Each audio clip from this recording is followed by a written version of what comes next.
Whether you're throwing a dart or you're shooting a basketball, oh, that shot wasn't that great. But physics is found in our everyday life, whether you like it or not. Physics is this branch of science that studies matter, it studies energy, it studies the forces of nature, and how all these things interact with each other. So, how do things move? Why, when I push a ball, does it move? Right? Why, when I shoot the basketball, did I miss completely? So basically, physics explains how and sort of why the physical world works. All right. Now you might be like, okay, how is that special? I took chemistry. I took chemistry before, and this doesn't really seem too special. And I think it's pretty nice that you can kind of think about physics as sort of the base for chemistry. So physics is sort of the foundation, right? It's the basic laws of energy, forces, motion, matter. It explains how atoms and particles behave, nature of light, electricity, a lot more than that. But essentially, physics is the foundation, and in chemistry builds on physics. So it studies how sort of atoms combine to form molecules, how those molecules interact, chemical reactions. And after that, then biology after that then builds on chemistry. So biology is studies living things like processes, and all of those are dependent on chemical reactions inside of cells and the physical laws. So there we have it. Now, the first lesson that we're going to talk about is scalars and vectors. Scalars have only a magnitude. So when I say that something is a scalar, it only has a magnitude, which essentially represents how much of that thing do you have. So, for example, temperature is a scalar quantity. If I say the temperature outside is 25 degrees Celsius, that just tells me how much, temperature I have, right? It only has a magnitude. Mass, for example, if I say this person has a mass of 70 kilograms, right? That just tells me how much mass that person has. It only has magnitude. If I tell you speed, for example, I have a person in a car and he's going 50 miles per hour. Well, once again, that just tells you how much of a certain quantity something has. But a vector quantity has a magnitude and a direction. So you can think about velocity. A lot of people confuse velocity and speed. Very similar, not the same thing though. Velocity is essentially speed with direction. All right. So if my speed is, let's say, 50 miles per hour, my velocity could be going 50 miles per hour to the right, So you see how vector quantities, right? They have a magnitude. In this case, my magnitude is essentially 50, right? And it has a direction to the right, 50 miles per hour to the right. So you can see how velocity is just speed. Speed provides the magnitude, but it's in a specific direction. So therefore, this is going to be a vector quantity. Another one, acceleration. Another vector quantity is acceleration. And if I say, let's say I'm accelerating at a rate of 50 meters per second squared, that's the units for acceleration. We'll talk more about that later. But let's say if I'm accelerating 50 meters per second squared to the right. Once again, we have a magnitude and we have a direction. So this would be a vector quantity. Now let's cover distance and displacement. Distance is a scalar quantity. Displacement is a vector quantity.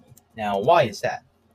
Let's say if I start here, right, and I travel 4 meters to the right, I travel 4 meters down, and then I travel 4 meters to the left. Travel 4 meters to the left. All right, I have to make sure my arrows look the same. 4 meters to the left. So what is my total distance? Well, you would just say that's easy. My total distance is 12 meters, right? Because I travel 4 meters plus 4 meters plus 4 meters. That in total gives me 12 meters. So you can see how distance kind of just tells you the total length of the path traveled, right? And it doesn't really matter which way you go. It just tells you the total path, the total length of the path that you traveled. All right, that's why this is a scalar quantity. It only has a magnitude, right? Well, displacement is just kind of the net distance. You can think about it. The straight line distance from your starting point to your ending point, and it has a specific direction. So displacement is just saying, okay, if I'm only focusing on my starting point and my ending point, well, what is the net distance that I travel, right? What is if I kind of had a path from my start to the end, and I took sort of the shortest path to get to this from my start to the end, well, how long is this path? So you would just say, okay, taking this path right over here it's a pretty long path, but essentially my net distance, or sort of the shortest path from my start to the end, this is just the same thing as if I just traveled 4 meters down, right? And that's exactly my displacement. My displacement would just be equal to if I traveled 4 meters down. That is my displacement. It's just the net distance from the start to the end, right? If I traveled the fastest path. We can do another example. Let's say if I'm running on a track. All right, so this is a track that you run at. Now the length of a lap around the track. So let's say if I start here, right? If I go one loop around the track, that's going to be 400 meters. Now, let's say that I ran 2 laps around the track. What is my distance and what is my displacement? Well, if I ran 2 laps around my track, right? And I know that when I run 1 lap around the track, that's equal to 400 meters, right? 1 lap around a track has a length of 400 meters. So if I ran 2 laps around the track, well, that would be equal to 800 meters. So my total distance is 800 meters. Now, what is my displacement in this case? Okay, well, I mean, my starting point is here, right? I ran 1 lap around the track, so that's 1 lap, and then I ran another lap around the track.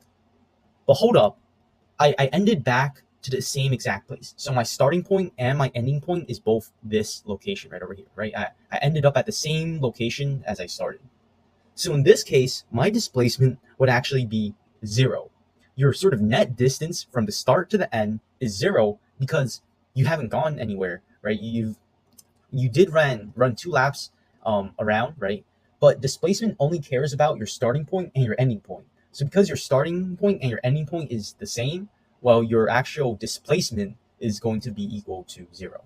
In this case, because our displacement is 0, we actually don't have a direction. So when your displacement is 0, there isn't actually a direction. But when your displacement is essentially a number that is not 0, you're going to also have a direction, as we've seen in the example before this, right? You're going to have a net sort of direction that you're going towards. Now, another way to sort of define displacement is actually the same thing as the change in your position. Now, what do I mean by that? Well, once again, let's go back to the example where I traveled 4 meters right, down, and then left. Now, you can think about this as position A, right? This is where you started, and where you ended is position B.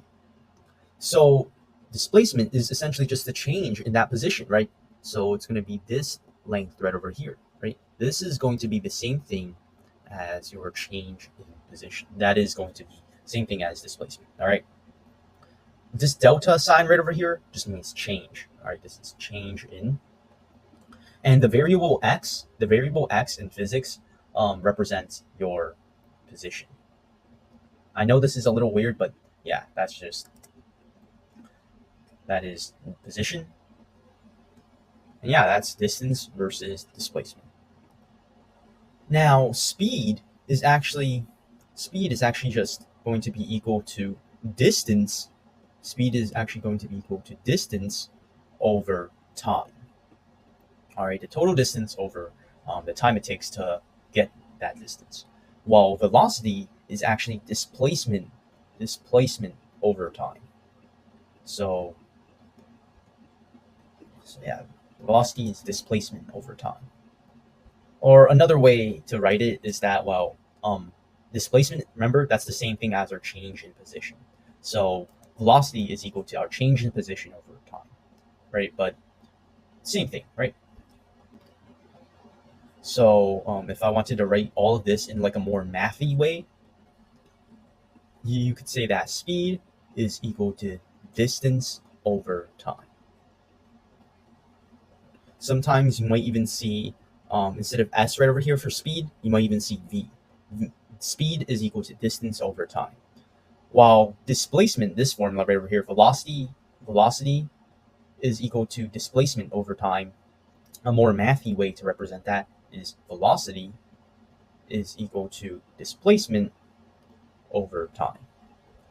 You can see that these two formulas look very, very similar, except that you have these arrows on top.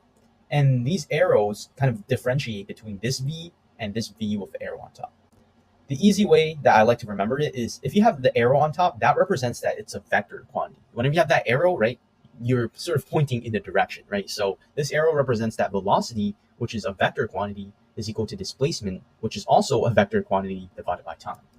While this formula right over here, it's speed, which is a scalar, therefore we don't have the arrow, is equal to distance, which is also a scalar, so also no arrow divided by time. On Google, there's a 2025 edition one, and then there's a 2006 one. So make sure to click on the 2025 edition, and there, it's on the second page. Not bad. So yeah, this is on the second page. You have V is equal to D over T. You have velocity, that's going to be equal to D, which it tells you as displacement over time, which it tells you here. And speed is equal to distance over time. So you can see it's just both. It has both formulas in one. Walk 4 meters north in 2 seconds. So once again, never eat sour watermelon. Okay, you walk 4 meters north. So 4 meters north, and then in 2 seconds, then 3 meters south in 1 second. So then you go 3 meters south in 1 second. Now north points upwards, right? And south points downwards, right? So you walk 4 meters upwards in 2 seconds, then 3 meters south in 1 second. So you go the opposite direction, and then it's like you go back 3 meters, right? 4 meters up, you go back 3 meters. And you want to find out the total distance that you walked. So, well, you've went 4 meters up and then 3 meters down. So your total distance is 7 meters, right? You just care about how long the path length, right? How long is sort of the path that you took. But what is your displacement, though? What is the displacement? Well, you can see that, well, you originally started here, and your final sort of position is here, right? This is your initial position, say A, and your final position is B. So you can see that this yields sort of the same result as if I just went 1 meter up, right? If I went 1 meter up, that would be sort of the same location as if I went 4 meters up and then 3 meters down, right? So my sort of displacement is just going to be 1 meter up. Remember that displacement is a vector quantity, right? So you want to also make sure that, well, you have a direction. What is your average speed? So remember, speed is equal to distance over time. So in this case, I know my distance is 7 meters. And I know that, well, it took me 2 seconds for this journey, and then 1 second for the downward journey, right? So 3 seconds in total. So 7 divided by 3 gives me I'll just write 7/3 meters per second. If you wanted to write this in decimal form, it would just be 2.333, goes on and on forever, and meters per second. That's going to be your speed. Now, what is your average velocity? Remember that velocity is displacement. Velocity with this arrow is equal to displacement over time. So my displacement, remember we said that's 1 meter up, right? So we have 1 meter, and then this is going to be divided by and upwards, and this is going to be divided by time. Now our change in time, right, the amount of time it takes for me to do this journey is still going to be 3 seconds, right? Right. So when you're doing sort of the average velocity, right, your displacement is 1 meter up or 1 meter north, and then your total time is still going to be 3 seconds, right? It still takes you 3 seconds to get there, right? So in this case, 1 meter up divided by 3 seconds, that's just going to be 1/3 meters per second upwards or to the north. I could have wrote to the north for these problems, but yeah, this is easier to understand, hopefully. And yeah, there we go. There's the answers to all the problems. So you want to just make sure that, when you're using vector quantities, you also want to make sure that you have a direction as well when you're writing out the answer. You also want to make sure to include your units.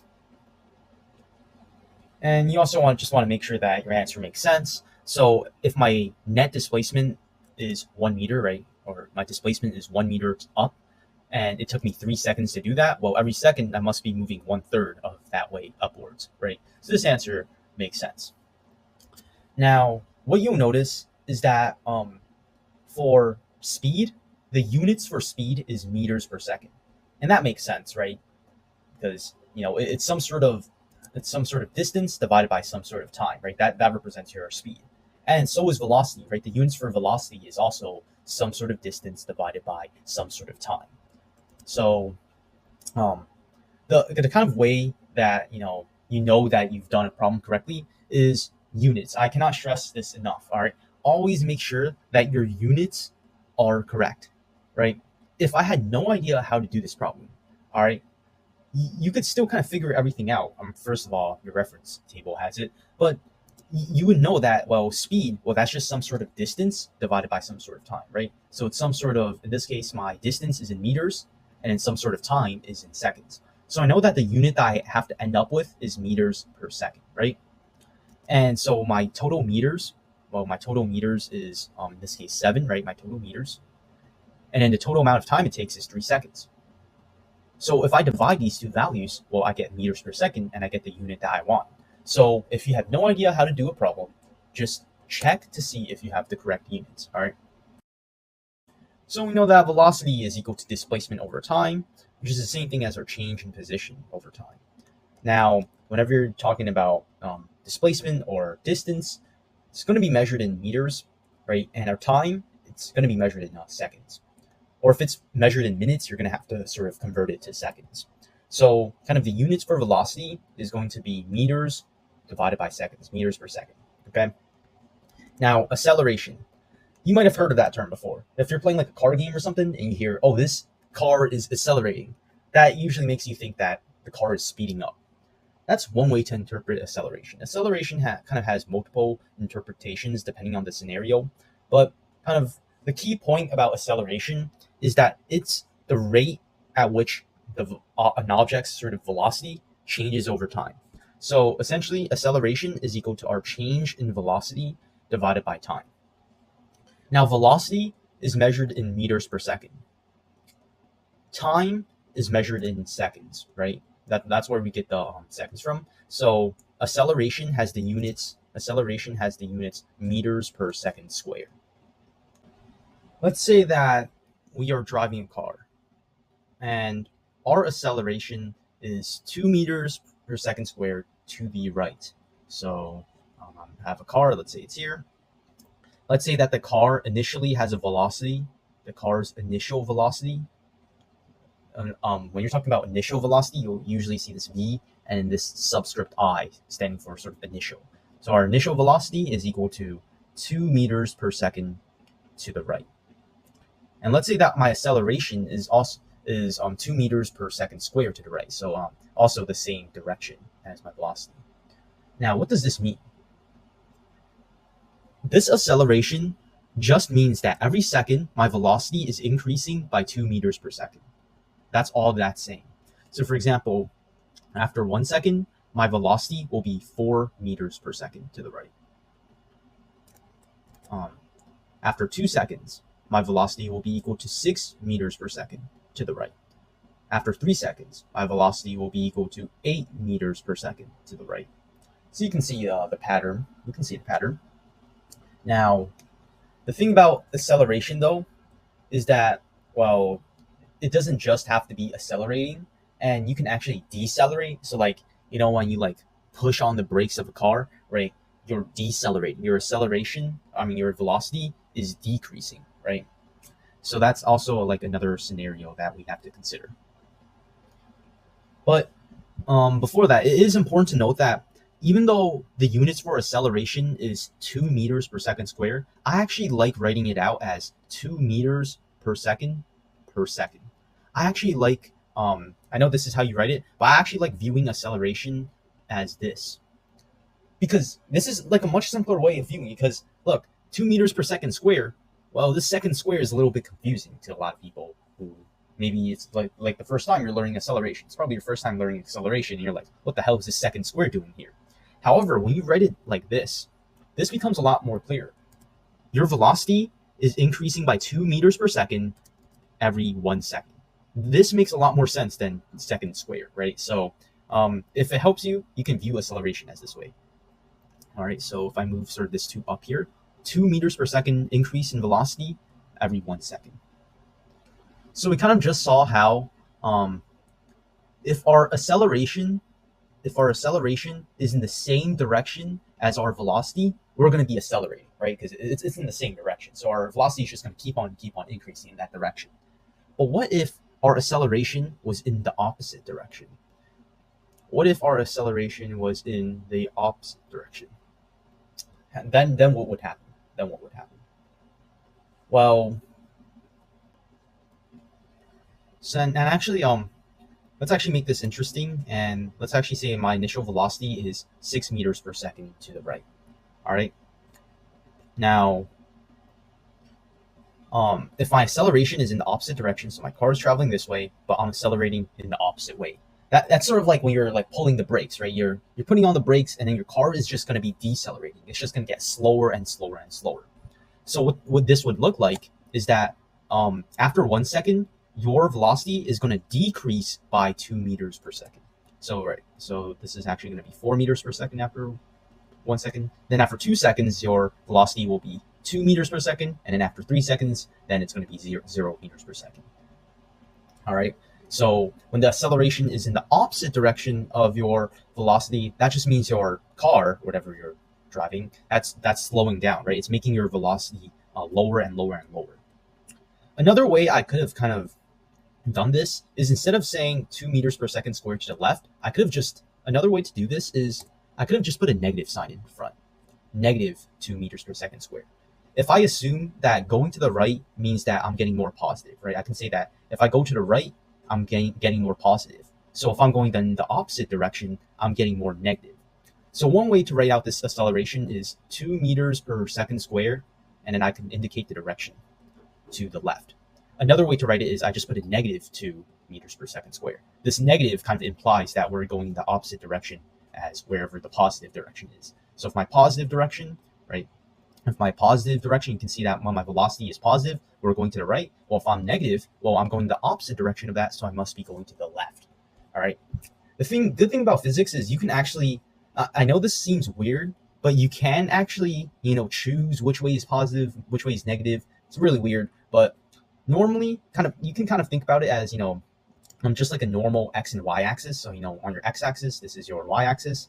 And usually going up and going to the right is associated with being positive, right? Just like on an X and Y axis. And going down or going to the left is usually associated with negative. Of course, we're going to see in the futures examples that that's not always the case. There is like an exception, but like I just want to focus y'all up on that, so y'all don't get confused about the positive and negative sign. Negative just means opposite of wherever the positive direction is going. All right, now let's talk about Newton's laws. You might have heard of Isaac Newton before, with the part where an apple fell on his head and he discovered gravity. Or you might remember that, well, he invented calculus. So if you're going to take calculus and you're scared of that, blame this guy. But he also did some physics stuff. One of his laws, so he has 3 Newton laws, and the first law states that an object will essentially stay at rest or keep moving at a constant velocity unless acted on by a net external force. All right. Now, what does this mean? To simplify things, an object at rest is going to stay at rest, and an object that's in motion will continue to stay in the same velocity, right? Same motion, unless another force acts on it. Let me give you an example. Let's say if I have a ball, and let's say it's not moving. When an object isn't moving, you say that it's at rest. If I don't do anything to the ball, if I don't push, if there's nothing pushing, or if there's nothing pulling on the ball, it's not going to move. Yeah, sounds pretty simple, right? If the ball is moving, though, let's say if this ball is moving, right? Unless I somehow stop it, right? Or unless, there's like a wall blocking it, or unless, maybe this is me right over here. Maybe this is me, and then I kick the ball. Unless there's sort of something that's stopping it, a force that's sort of stopping it, well, it's just going to keep on moving. It's just going to keep on moving. All right. So once again, an object at rest stays at rest, and an object that's moving will continue to move at the same velocity unless something stops it, something pushes or something pulls on it. All right. That's actually what a force is. A force is just a push or a pull. So yeah. And you guys might be saying, all right, but that's not true. Whenever I roll a ball, it's going to stop. This is not true. And I want you to think about all the forces that are acting on the ball. There are some hidden forces that you might not really take into account. When you kick a ball and the ball starts moving, you have something known as an applied force because you applied the force. The ball starts moving. The ball will continue to move. However, the reason why in real life, in reality, when you kick a ball, it's eventually going to slow down, well, that's because there's other forces that act on it. One example is, well, friction, right? Imagine like kicking a ball on a soccer field, right? You're going to have tons of grass on the ground, and it's eventually going to sort of slow the ball down. So in the opposite direction of, where you kicked it, you're going to have the force of friction, right? This is sort of like a resistor force, right? It's going to resist the sort of motion of the ball. And another force that, you might have heard of is air resistance or drag. And actually, I need to make this more accurate. Let me just move the applied force up here, and then let me move the force of friction down here to symbolize that it's moving in the opposite direction. But another force to take into account is air resistance. So I'm just writing in this direction. If I fit another arrow here, F air. So, of course, there's air particles that are also sort of blocking the ball from, moving in this way, right? It's eventually going to slow the ball down. That's why you see the ball slow down in reality. However, imagine a world where none of these forces existed. Imagine if there was no air resistance, no friction, no grass, and you only had the applied force. The ball is just going to keep the ball after you apply the force. Boom, you apply the force. After you apply it, the ball is just going to keep on moving at a constant velocity. And if there's nothing stopping the ball from moving, it's just going to keep moving. All right. So yeah, the force actually. So when the ball is initially sort of at rest, right? The ball is not moving. What's going to happen is when you hit the ball. So when I use this applied force and I hit the ball, boom, like this, the ball is going to start accelerating, right? And then it's going to hit like a constant velocity. So it's going to reach a constant velocity, and it's just going to keep moving at that constant velocity. All right, so here's kind of a map out of what happens. We have a force that's going to hit the ball. It's going to cause it to accelerate, right? It's going to cause it to speed up, of course. It's going to cause it to accelerate. Then it's going to reach a constant velocity. And if there's nothing stopping the ball, it's just going to keep going at that constant velocity. A good example of kind of thinking about this is imagine like if you slide a puck. Have y'all ever played like hockey before? Imagine sliding a puck on ice. All right, ice is very slippery and it has very little friction, right? So imagine like you hit a puck, it's gonna go pretty far, right? Because there's not much friction, the puck is going to go pretty far. There is going to be some air resistance, so the puck eventually slows down. But you can imagine that the less friction that you have, the less of these other forces that you have, well, kind of the more sort of this law is going to hold up. All right. Now, this law is also called the law of inertia. Inertia is just an object's tendency to resist changes in its state of motion. So you can view this law as an object at rest. Well, object at rest wants to stay at rest. An object that's moving wants to stay at that constant velocity, right? It does not like, it wants to sort of resist any changes, any external forces in its state of motion. All right. And the thing to know is that the greater your mass, the more your inertia. All right. Think about it like this. If you're trying to, kick a golf ball, for example, let's say this is a golf ball at rest, and let's say I apply a kick to it. Well, it's going to start, moving at a very fast velocity, right? It's going to get to a very fast constant velocity. But imagine if I was doing this experiment, except I had a bowling ball. I would probably break my toe doing this, but if my toe was like, let's say, really strong, and then I kick this bowling ball, it's probably not going to move as fast. It's going to be more resistant to any changes in its motion. It's going to be harder to stop a bowling ball from moving than to stop a golf ball from moving. It's going to be harder to actually get the bowling ball moving compared to getting a golf ball moving, right? So the thing just to know is that the greater your mass, the more inertia that you're going to have. To show y'all how this can apply to real life, well, let me convince y'all to wear your seatbelt. All right. Let's say you're driving your car, and all of a sudden you hit a big rock. All right, you hit this big rock. Now, what's going to happen is that the car is going to immediately come to a stop, right? However, because of inertia, you're still going to keep moving. So actually, how do I do this without like moving the car?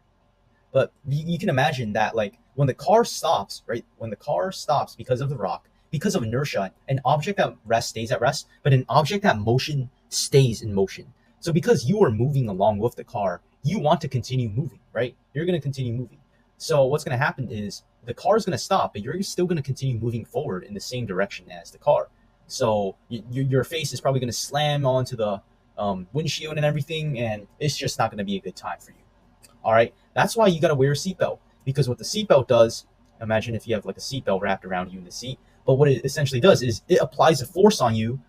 It applies this force on you to kind of stop you from moving forward, right? It kind of holds you in place so that you don't go like flying forward. Some other examples that you might hear about is, let's say if you're on like a bus. All right, I don't know why my images keep deleting there, but let's say if you're on a bus, right? And what sort of happens is that the bus all of a sudden moves forward. So everything was initially at rest, but all of a sudden the bus just decides to move forward a bit. Actually gonna, well, you might have experienced this before, but you're actually gonna fall backwards. Why is that? Well, it's because an object at rest wants to stay at rest, right? So your legs are actually gonna start moving with the bus, right? Your legs are gonna start moving with the bus as the bus moves forward. However, your body wants to stay in place. Your body wants to stay in place because of inertia, right? You're originally at rest, so your body wants to sort of stay at rest. So you can imagine that your legs sort of move forward. Let me just tear this bus apart. You can imagine that your legs move forward. Your legs are moving forward, but your body is staying put. So, well, what's going to happen? You're going to fall backwards, right? And imagine this guy was like leaned like this. Oh God. Imagine. So look, your legs are moving forward, right? Your legs are moving forward, but your body is sort of staying put, right? It doesn't want to move. So when your legs move forward, your body doesn't want to move. You're going to fall backwards, right? Because your legs are then going to be in front of your body, and then your body's just going to tilt back, right?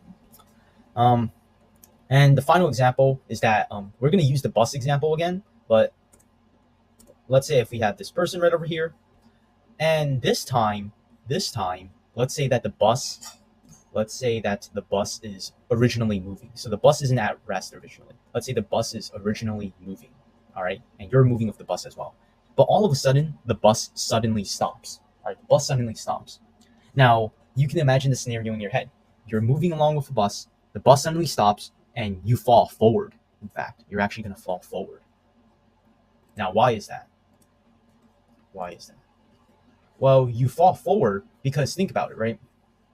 Think about it.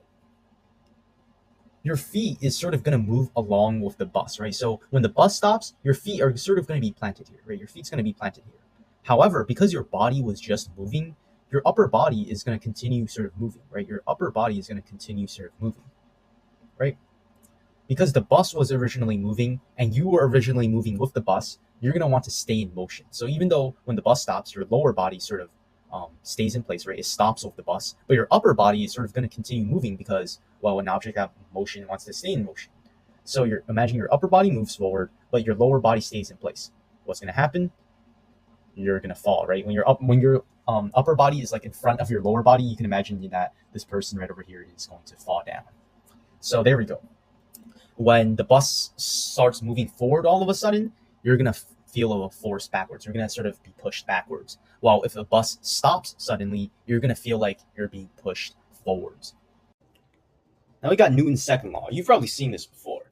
And your reference guide also has this as well. F net is equal to ma.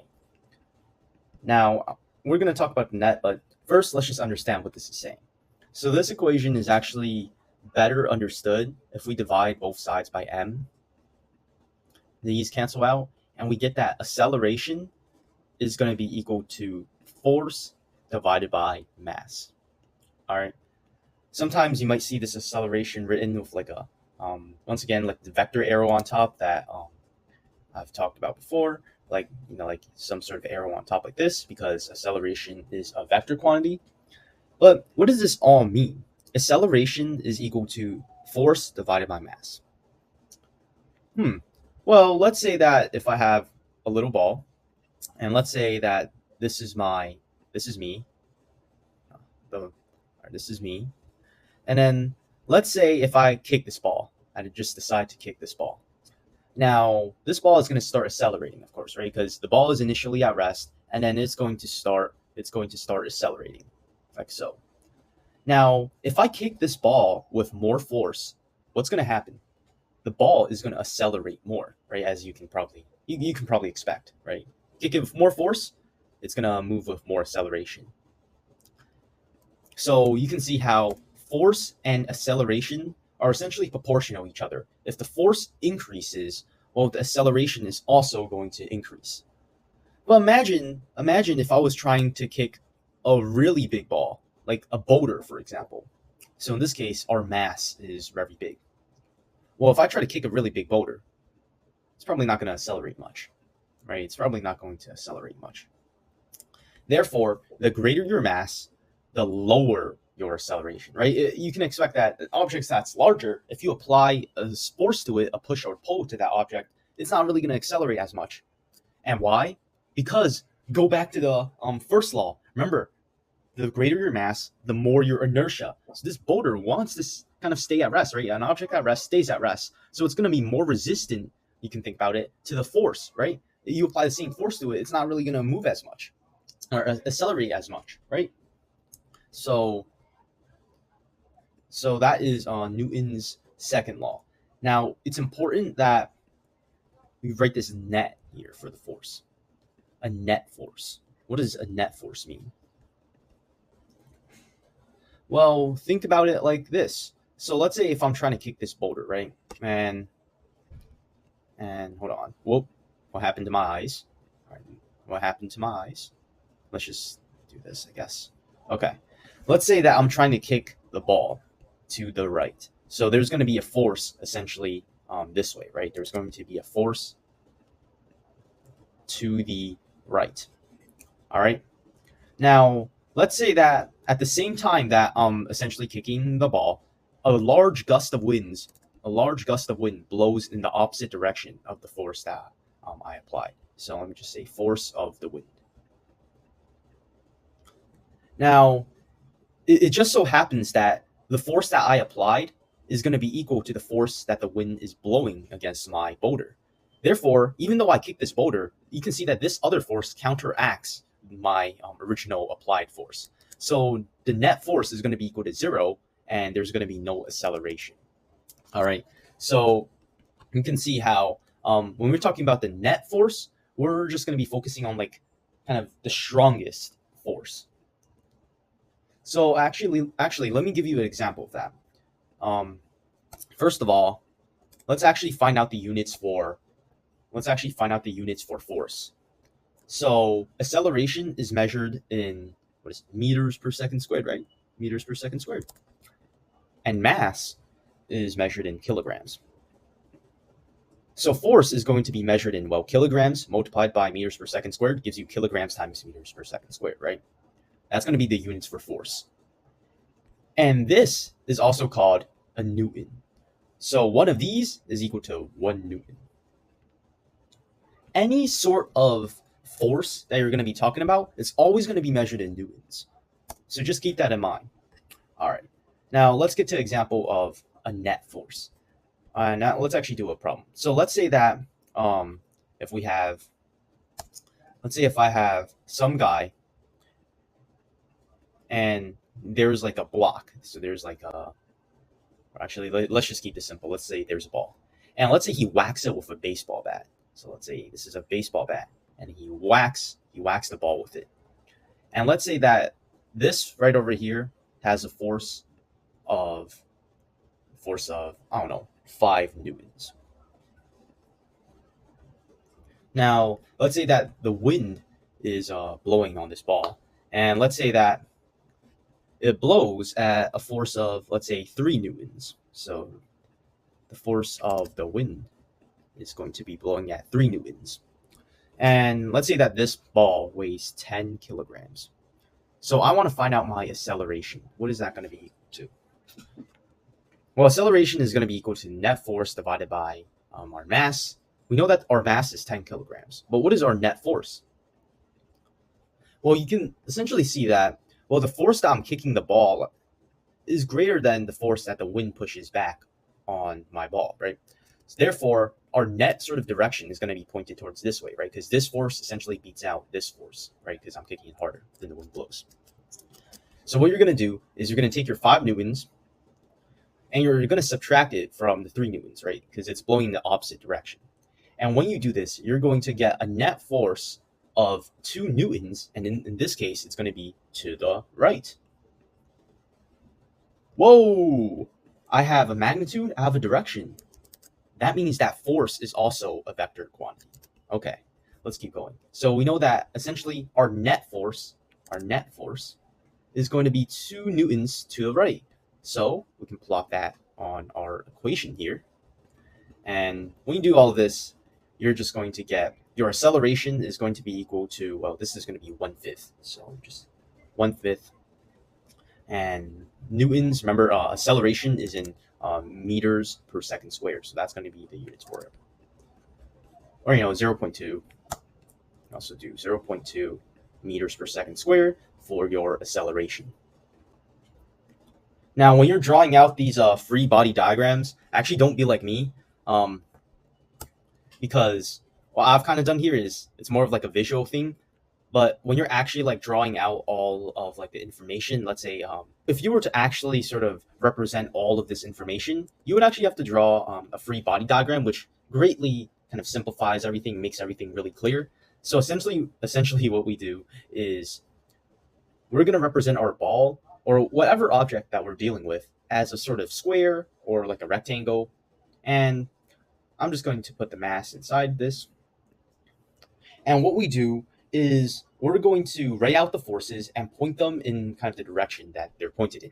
So for example, our applied force of 5 newtons, that's pointing to the right? So I'm going to point this to the right side. I'm going to draw this vector. It's going to be pointing to the right side. I'm going to label it as my applied force and then 5 newtons, right? It's force 5 newtons.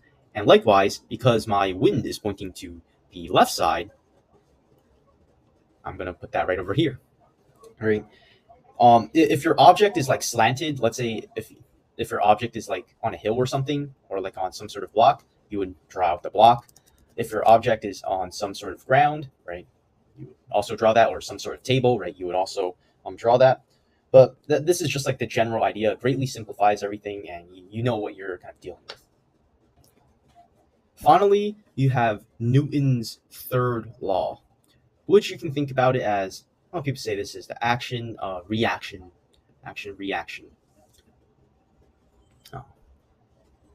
law. Okay. Now, what essentially happens here is, let's say if you're doing pull-ups, all right? So this is you. This is the pull-up bar on top of your head. And then let's say if you're doing pull-ups, okay? When you're doing pull-ups, you're pulling the bar down, right? You're going to be pulling the bar down. And as a result, your body gets pulled up. Action, reaction. Okay, that seems interesting. Your action in this case is you pulling down on the pull-up bar with your hands, and the reaction is that the bar actually pulls up on you.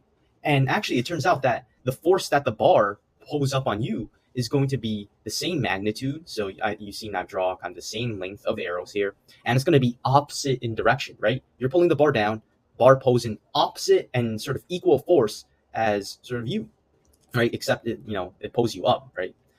Without action reaction, you probably would not be able to move here. You would not be able to move here, right? The reaction part is actually the part that allows you to move. And without it, if you pull it on the bar, it's kind of like if you try to like pull on air, you would not move. So let's do another example. Let's say if we're on the ground and we are trying to jump, okay? You guys probably have not thought of this idea when you jump, all right? What happens here? Your feet is pushing down on the ground, right? Your feet is pushing down on the ground. That's the action. The reaction to that is that the ground pushes up on your feet. And notice how these forces are opposite to each other, but they're the same magnitude. And because of that, you jump up, right? You're pushing down on the ground, and as a result, the earth pushes up on you, and that's actually what allows you to go up into the air. So just think equal and opposite, all right? Whatever you do, whatever force that you have, literally any force that you kind of exert on something, there's an equal and opposite force exerted back on you. That is kind of a crazy idea to think about. If you want like a real life example of this, think like rocket ship. Let's say we got this rocket ship. All right, you got the little boosters and stuff. The rocket, it pushes the gases out, right? So it pushes these gases out of the boosters, and as a result, the rocket gets pushed upwards. So that is one example. Now it's time to get into the kinematic equations. Now, you're going to have 4 kinematic equations. 3 of them are in your reference guide. The last one you can just derive yourself. Now, let's actually start explaining these. So the first one, you can see that you have F and you have VI. V stands for velocity. And whenever you see this F, that just means final. So your final velocity is going to be equal to your initial velocity plus the acceleration multiplied by time. And that makes sense. This formula makes sense because think about it, right? Let's say you start off with 3 meters per second. And let's say you're accelerating at 2 meters per second every second. And let's say that you do this for 3 seconds. I know there's a lot of seconds here, but let's just lock in for a second. All right. So 3 meters per second. And every second, your velocity is increasing by 2 meters per second. And this is going to go on for 3 seconds. And you want to find out your final velocity. And this formula makes sense. Think about it. Let's say if we start off with an initial velocity of 3 meters per second. And let's say that we accelerate at 2 meters per second every second. So that just means that every second, my velocity is increasing by 2, right? And let's say that we are accelerating for 3 seconds. All right. Now, if I plug this into the formula, we get 9. We get 9 meters per second as my final velocity. And you can see this play out right over here, right? After 1 second, our velocity is going to be 5 meters per second. After another second, our velocity is going to be 7 meters per second, right? Because every second, we are increasing by 2 meters per second. And then after the third second, our velocity is 9 meters per second. So depending on how much you're accelerating and how long you are accelerating for, that's going to influence your final velocity, right? D, which is your displacement, that's going to be equal to your velocity multiplied by time plus 1/2 times the acceleration multiplied by the time squared. Now, I mean, all of this is like proven with like calculus. This one's a little bit harder to maybe make it like intuitive, but kind of acceleration, right? That's going to be influenced by, the time, right? The more time that you accelerate, kind of the further you're going to go, right? Velocity, how fast you're moving in a specific direction, is also going to be influenced by time, right? And overall, the velocity, your acceleration, and the time for both of these is going to influence where you land up, right? Your final position. So, I mean, if you're starting here, let's just say, and let's say you initially start out at 3 meters per second. And then let's say then you start accelerating. And then all of this takes over a 5-second time frame. Well, all of these factors, your velocity, your acceleration, your time, all of that is going to influence your final position, right? Or another way we can say this is all of this is going to influence your displacement. So your displacement, right? Right. your initial position and your final position, all of these factors, how fast you're moving, the time, the acceleration, is going to influence this. And remember, we said how displacement is equal to your change in your position, right? Remember that from quite a while ago? Displacement is equal to your change in position from one position to the other. So another way to say change in position is that it's going to be the final position multiplied by the initial position, right? That's the change, right? Where are you finally? Where are you initially? So maybe instead of saying displacement is equal to VIT, your initial velocity multiplied by time, plus 1/2 the acceleration multiplied by the time squared, another way we can say this is our change in position, the final position minus the initial position, is equal to your initial velocity multiplied by time, plus 1/2 times the acceleration times the time squared. So that is another way to kind of interpret this. All right. Now, finally, we have the final, or not the final. This is actually the final kinematic equation that you get in your reference guide. The fourth one I'll talk about soon, but this is going to be, you can see that this includes your displacement, your acceleration, your velocity, but notice how there's no time term in here. The biggest hint that you're going to kind of use this formula is if you're not going to be dealing with time. If the problem does not kind of say, explicitly, what the time is, and you can't really solve for the time, or it's very difficult to solve for the time, probably you're going to use this formula. And that's the biggest giveaway. And we can try to make this intuitive. So, I don't know, let's say you a kid, all right? And what you do is you like pushing toy cars. All right? You like pushing toy cars. Now, initially, maybe the car is at some velocity, some initial velocity, right? And it's also going to be accelerating, right? And all of this is going to happen over some sort of displacement. So the car is going to travel, it's going to travel, it's going to travel. And all of this is going to be happening over some displacement, right? Now, based on essentially how far it went and how much the acceleration was, we can link the final velocity to essentially all of these terms, right? If you have a toy car, you push it, right? Initial velocity, and it's going to accelerate, right? Because when you apply a force to something, it's going to accelerate, right? Remember Newton's second law? Anyways, it's going to accelerate over some sort of like ground. It's going to accelerate over the ground, and it's going to travel some distance, or we can say displacement here, right? More accurate. But by the end, essentially, the final velocity over this acceleration period, right? Over this acceleration period is going to be linked to how fast was it moving initially, how much was this acceleration, and how far did it go. Now, here's the final kinematic equation. Displacement is going to be equal to the average velocity multiplied by time. Seems fairly simple, right? That's because it is. If your car travels 3 meters per second for 5 seconds, how far did it travel? Let's say if this is the average velocity, so this is the average velocity.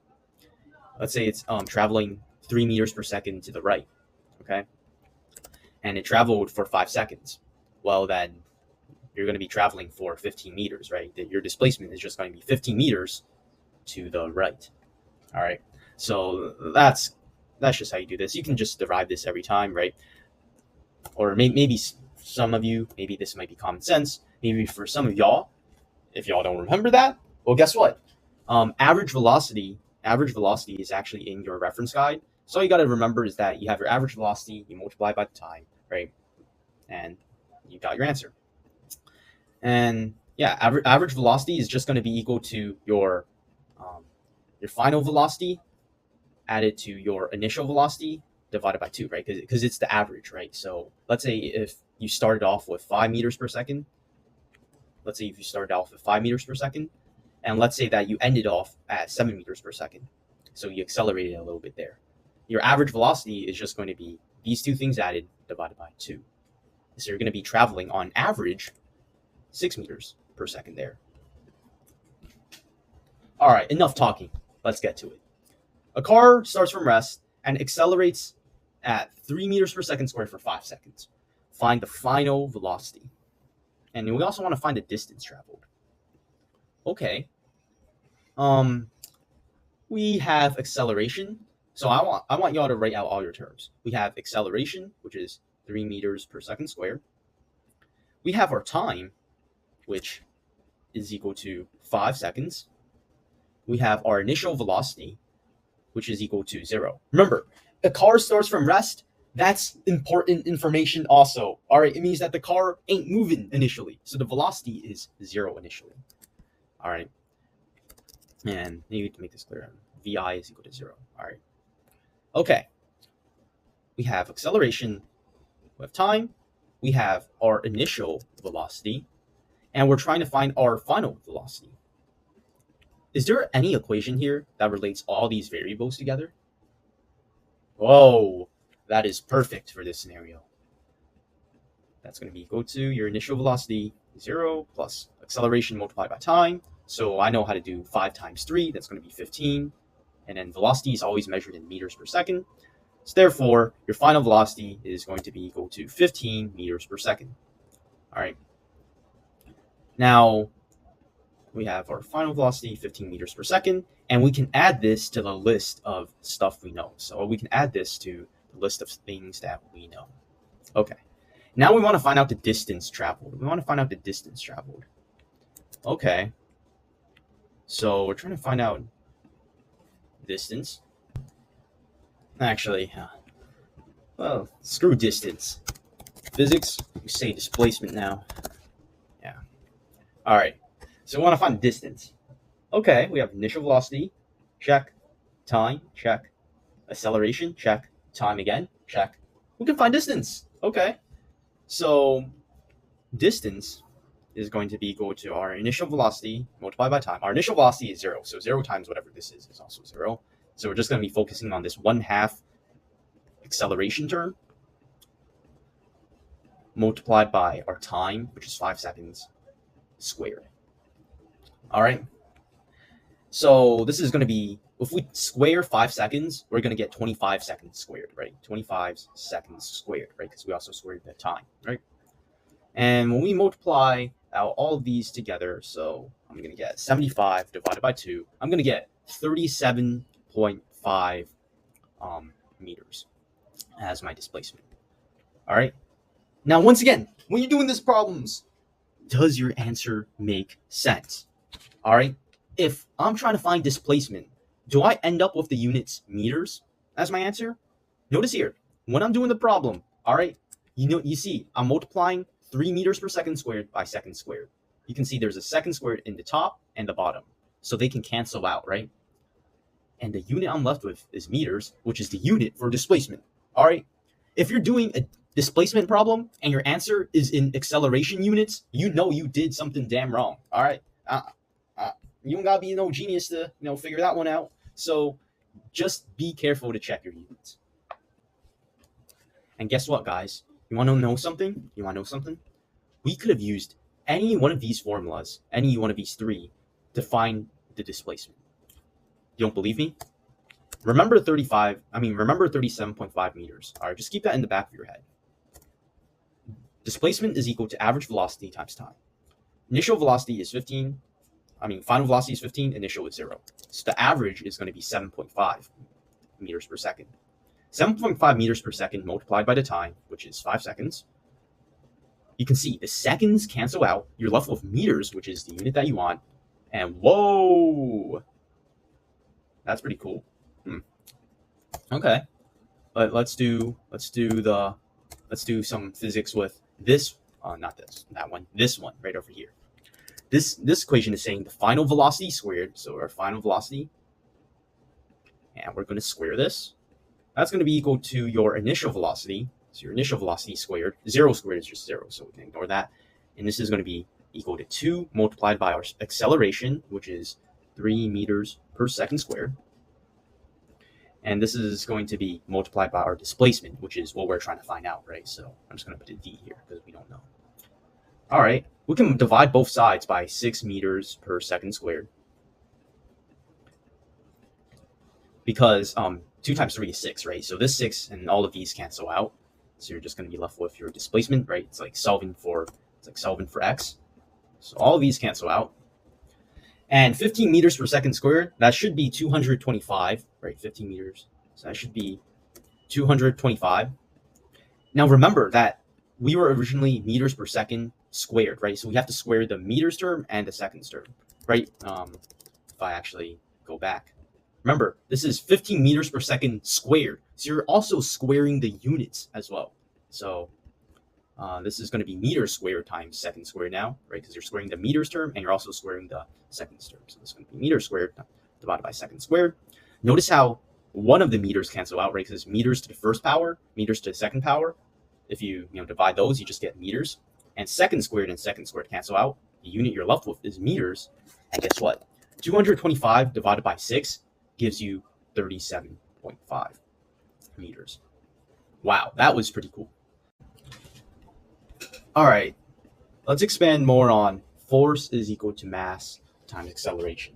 Acceleration is the same thing as the change in velocity over a change in time, right? It's how much your velocity changes over a certain period of time. Now, what I can do is I'm going to multiply both sides by the change in time. So essentially, if I multiply both sides by change in time, this is going to get multiplied here, right? Where the change in times for the bottom here. All right, and then this cancels out, so there's nothing here. Okay. Now, I can actually bring this m inside the delta sign. All right. So I just said that our mass multiplied by the change in velocity is equal to the change in the mass times the velocity. Now, you can do this because remember, change in velocity is the same thing as the final velocity minus the initial velocity, right? And because of distributive property, we can distribute this mass inside both these terms. So we can say this is equal to the mass times the final velocity minus the mass times the initial velocity. So this is essentially the same thing as the change in our mass times velocity, right? Due to distributive property. And we come up with this equation. Now, before getting into this equation, let's just talk about this mass times velocity thing here. Our mass multiplied by our velocity is going to be equal to something known as our momentum. And the symbol for our momentum is going to be equal to P. Why P? I don't know. What are the units for momentum? Well, mass, kilograms, velocity, meters per second. So it's going to be kilograms multiplied by meters per second. So yeah, kilograms multiplied by meters per second. A lot of people say momentum is essentially the quantity of motion that an object has. Well, I don't really like that definition because then you might get confused with velocity, because velocity just measures, our change in our position, right? So the quantity of motion that an object has might not be like the best definition. It's also not really intuitive. I think the best definition for this is that momentum essentially measures how hard it is to stop an object, or how hard it is to sort of put an object at rest, So let's say that if we have a big bowling ball, right, big mass, and it's traveling super duper fast, let's say at 100 meters per second. All right. Now, Usain Bolt ran the 100 meters in 9 point something seconds, like 9 point, what was it? I think it was like 9.58. All right. So the fact that this bowling ball travels 100 meters in 1 second should give you context on how fast this bowling ball is moving. Now imagine trying to stop this bowling ball. You're going to die, all right? The fact is that if you're going to try to stop this bowling ball moving this fast, you're probably going to die. So this is going to have a huge momentum, right? It's going to be super duper hard to stop this object. Meanwhile, if we have a little tennis ball and it's traveling at a measly 0.5 meters per second. All right. That should be pretty easy to stop because it has a very low mass and it has a very low velocity. So that is momentum. Now we can see how we have a mass multiplied by velocity here, and momentum has the symbol P. So we can change mass times velocity into P, change in momentum. Whoa, we have something called, we have this force multiplied by our change in time. Hold up. Hold up. This is actually, this force multiplied by our change in time is actually something called impulse. An impulse has the same units as momentum. So because newtons is, remember, newtons is kilograms multiplied by meters over seconds squared, right? Now, if we multiply this by time, which is in seconds, seconds cancel out and we end up with the same units as momentum. So, and it makes sense because, well, they're equal to each other. Impulse has the symbol J. Why does it have the symbol J? I don't know. It just does. It has the symbol J. But impulse is going to be equal to our change in momentum. Now, let's make this clear, all right? Let's say that we have a bowling ball, once again, same example as we have before, and initially the momentum of this bowling ball is really high, right? Initially, momentum of this bowling ball is really high. But then, what happens if I sort of hit this bowling ball with my hand for 5 seconds? The ball is probably going to slow down a bit because assuming that I'm like Superman or something, if I hit this ball a couple of times, the ball is going to slow down because I'm really strong. So you notice how when I apply a force to my object right over here, the momentum of this object has changed. Now that the bowling ball is slower, it's much easier for me to put it to rest, right? So if you apply a force to something over a specific period of time, well, that's going to cause the momentum of that object to change, right? Remember, it doesn't always have to be that the object sort of slows down. It could be the opposite, actually. Maybe I'm helping push the ball forward. Maybe in one scenario, I'm actually helping push the ball forward with my force, and that actually is going to increase the momentum. It's now actually going to be harder for people to stop this ball, right? So it doesn't. Because momentum is on your reference guide. So there we go. Got a soccer ball initially at rest, and we want to find out the impulse delivered to the ball, and we want to find out the change in momentum of the ball. Well, okay, so we have our force, which is 12 newtons on average. It's important that you get the average force because maybe sometimes when you're, pushing the soccer ball in this case, sometimes you might be maybe kicking it harder. Maybe for some time interval, you're kicking it not as hard. But overall, you want to find the average force over that time period. And this is going to occur for 0.1 seconds. So our change in time is 0.1 seconds. And then if you do this calculation, you should get your impulse. Well, that's going to be the same as the change in momentum. So it looks like when the player kicks the ball, the momentum has increased, right? You have a positive change in momentum. And that makes sense because then then the soccer ball is going to be harder to stop, right? So it makes sense that the momentum has increased. And we want to find out the ball's final velocity. Well, let's see here. So we know that this is our 1.2 kilograms meter divided by seconds. We know that this is equal to our change in our momentum. And maybe I should have said this before, but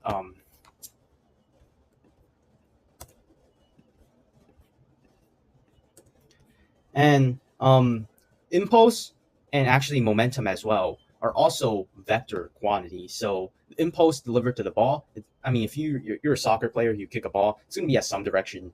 Let's just say our direction is to the right, for the sake of simplicity. Now, the way I know that impulse and momentum are vector quantities is because, well, momentum is equal to mass multiplied by velocity. Mass is a scalar quantity. Velocity is a vector quantity. A scalar multiplied by a vector is always going to be a vector quantity. All right. Impulse, force. Force is a vector quantity, right? You're applying a force in some direction. Time, well, that's just a scalar quantity, right? It's just the magnitude. So once again, vector multiplied by a scalar quantity is going to give you a vector quantity, right? It's like saying, let's say if you're, on a graph, maybe you might be moving 3 meters per second to the right, as your velocity. And let's say that this is your average velocity, and you're moving for 3 seconds. So 3 meters per second, and then you're moving for 3 seconds.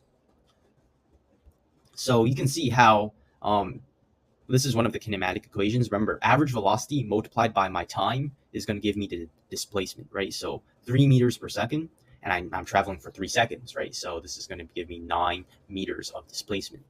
And you can see how, once again, this is going to be to the right because we're moving 3 meters per second to the right, right? So ultimately, our new arrow, you can think about as my new vector, is now just going to be 9 meters per second.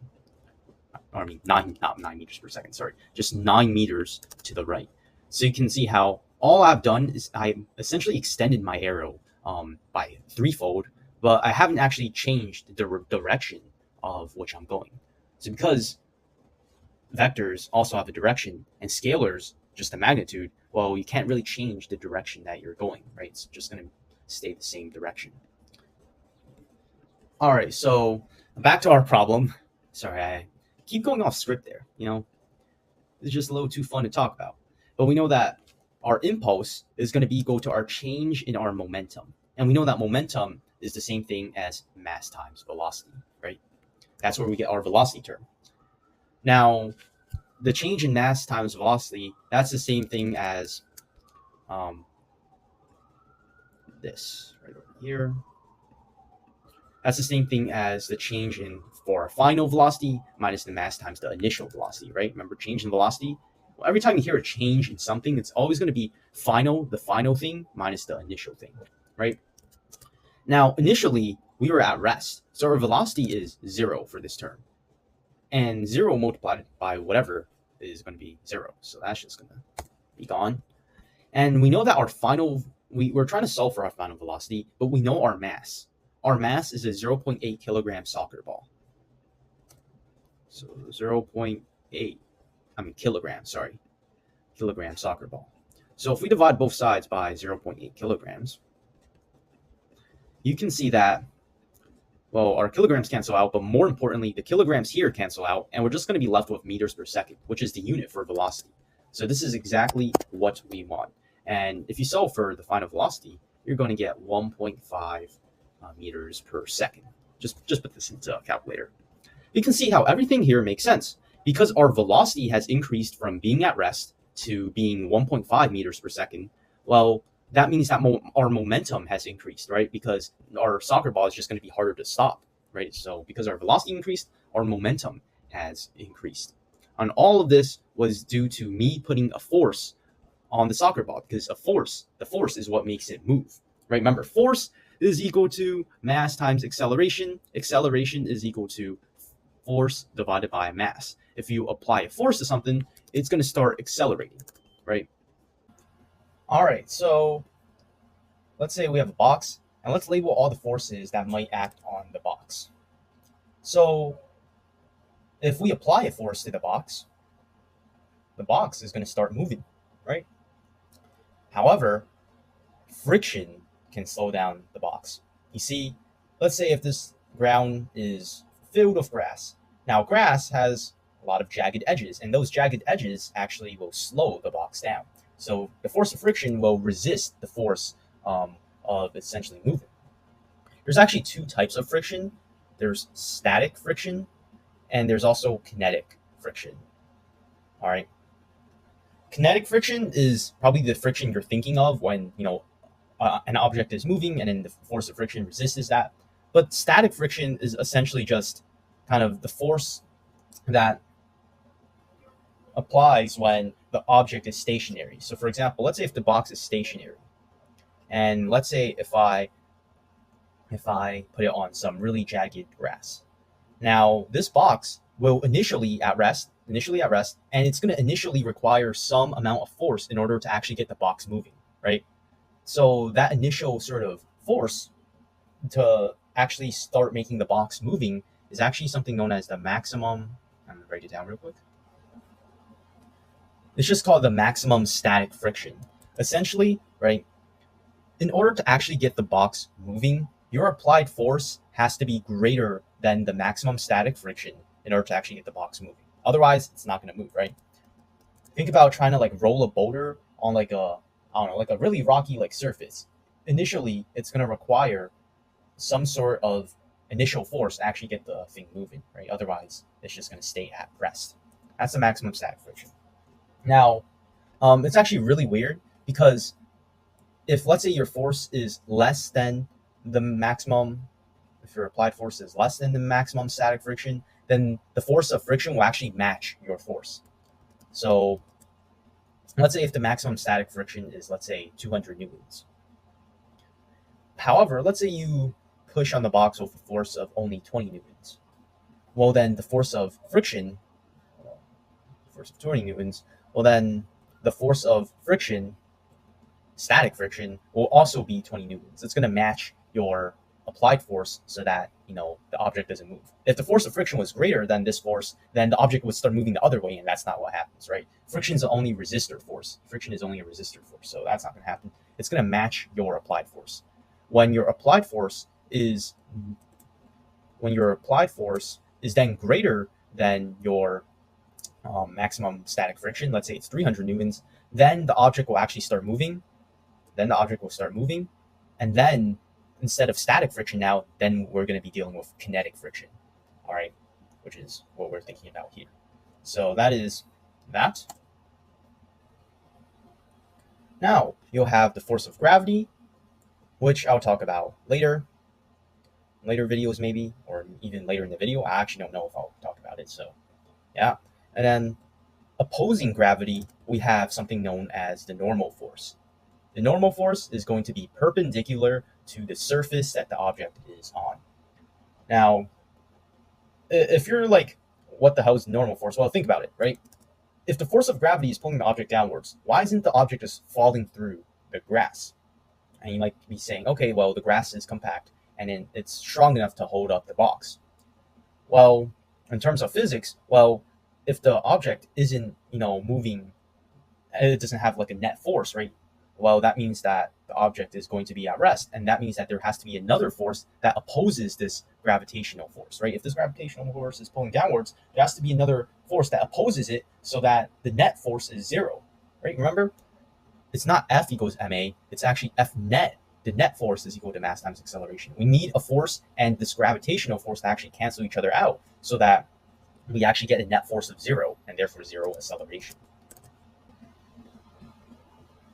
So the normal force is actually going to match the force of gravity. So it's kind of like what we saw with friction, right? The normal force is going to match the force of gravity until the actual surface breaks. So if the actual, ground starts breaking, then of course, this will start moving downwards. But if the ground is like indestructible, well, object is going to stay at rest. Okay, so let's just do some random practice problems from the regions.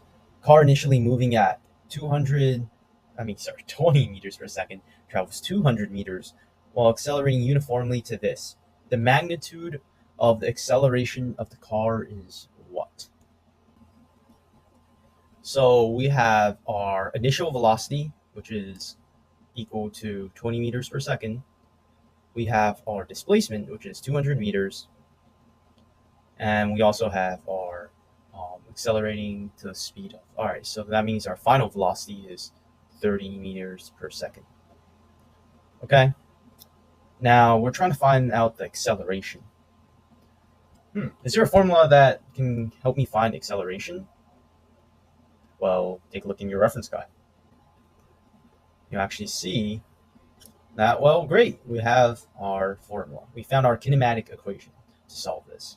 So going back, this is going to be equal to our final velocity squared. So this is going to be equal to our final velocity squared. So 30 meters per second squared. That's going to be equal to our initial velocity squared. So 20 meters per second squared.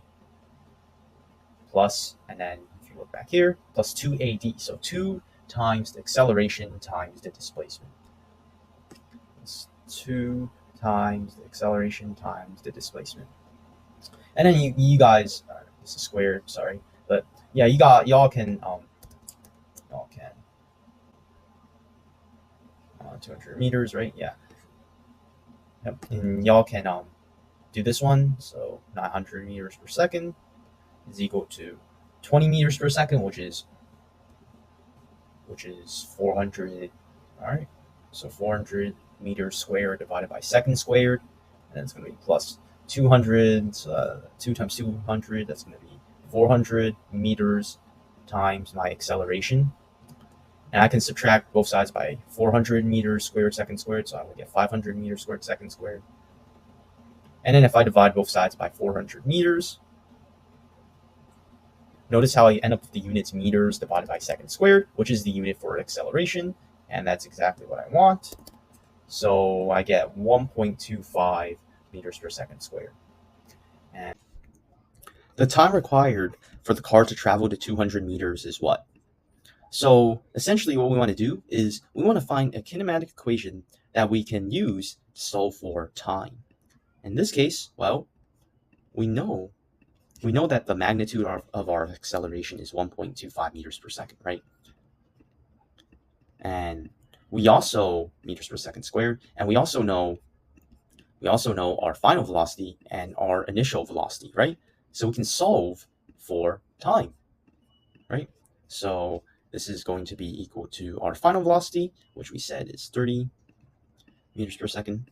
This is going to be equal to our initial velocity, which is 20 meters per second, plus acceleration multiplied by time. Multiplied by our time. And then after that, this is just 20 minus 30. 30 minus 20 gives you 10. And then we just divide both sides by 1.25 meters per second squared.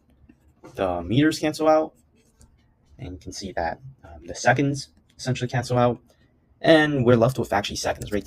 One of the seconds from the second squared and 1 second to the first power leaves behind a second left. And time is measured in seconds. So our units are correct. Now, if I do 10 divided by 1.25, I'm going to get 8. So the time required for all of this is going to be equal to 8, which is answer choice number 2. All right, let's do another one. I picked this one up top because I like this one. All right, feel free to pause the video. 600 newtons standing in the elevator, so exerts a force of 600 newtons downwards, right? And this exertion of 600 newtons downwards is actually something called weight. This is your weight. Another word for weight is actually weight, but it's also called gravitational force. Okay, so that's another name for it. Now we're going to learn more about this in episode 2. Don't worry. But essentially, all you have to know is that the weight downwards, the elevator floor exerts 400 newtons upwards. So our net force is going to be equal to 200 newtons downwards. And when there's a force, there's acceleration, meaning that we're going to have an acceleration directed downwards. Now, if you actually wanted to solve for the specific acceleration, you know that force is equal to mass. So our net force is equal to mass times acceleration, right? And we want to find out the acceleration. So first we have to find out the mass. Now it turns out that we have a formula for this. We have that the force, and I'll actually show you here in our reference guide, but essentially, where is it? Yes, here it is. And then the weight, or the gravitational force, that's going to be equal to our mass multiplied by the force of, the acceleration due to gravity, okay? Near Earth, of course. So this is going to be equal to our mass multiplied by the acceleration due to gravity. And this is going to be meters per second squared. So if you divide both sides by 9.8, then you can solve for the mass, okay? So why did I cancel that one out? 600 divided by 9.8 gives you, I'm just going to say 61. Right? Our mass is equal to 61 kilograms. So that means that if we substitute in this 61 in here, we can just solve for A, and then we have 200 divided by 61, which gives you around 3.28 meters per second squared acceleration downwards, right? Because our force is downwards, our acceleration is downwards. This is the specific sort of acceleration. So yeah, there we go. Okay. Let's see which ones are, oh, this one's good. Which animal has the greatest inertia? This is a good one. Well, inertia only depends on mass. Okay, so in this case, our answer is going to be 4. Which animal has the greatest inertia? Well, it's obviously going to be this hippo, right? This hippo is way heavier than any of these other animals. It doesn't matter if we're trying to make this hippo stop or make this hippo move. It's just going to be way harder than trying to move any of these animals. So yeah, that's going to be the answer for this one. Okay, actually, let's do number 3. A car traveling at 12 meters per second, so it's initially at 12 meters per second, north, so north is upwards, accelerates in a straight line at 3 meters per second squared, north, and then for 4 seconds. How far north does the car travel during the 6 seconds it accelerates? So we're trying to find essentially how far it is. Yeah, so we're essentially trying to find the displacement. Okay. This one, I think this one's a two-step one. We're trying to find displacement. So you can see how displacement is in this formula right over here, right? And actually, I think this is just a one-step problem. Displacement is equal to initial velocity. We have our initial velocity, we have time, we have our acceleration. So I think actually, this is actually a one-step problem, actually. Displacement is equal to, that's going to be equal to our initial velocity multiplied by time. So I'm just going to get lazy with the units. But yeah, when y'all doing this problem, you got to write out the units, on the actual exam to make sure that, you're not fumbling. And this is going to be time squared. So 4 squared is going to be 16. Remember, it's 1/2 acceleration multiplied by acceleration and then multiplied by your time squared. All right, don't forget that squared. All right, so 12 times 4, and that's going to be plus 1/2 multiplied by 3. I could actually just do 8 times 3. And then I'm going to get 72. All right, so I got 72, and there we go. All right, yeah, this is just a little preview for the next lesson, but a marble is projected horizontally from a fixed height. So let's say if this is our home, right? This is our home. You're standing up here, and this is your marble.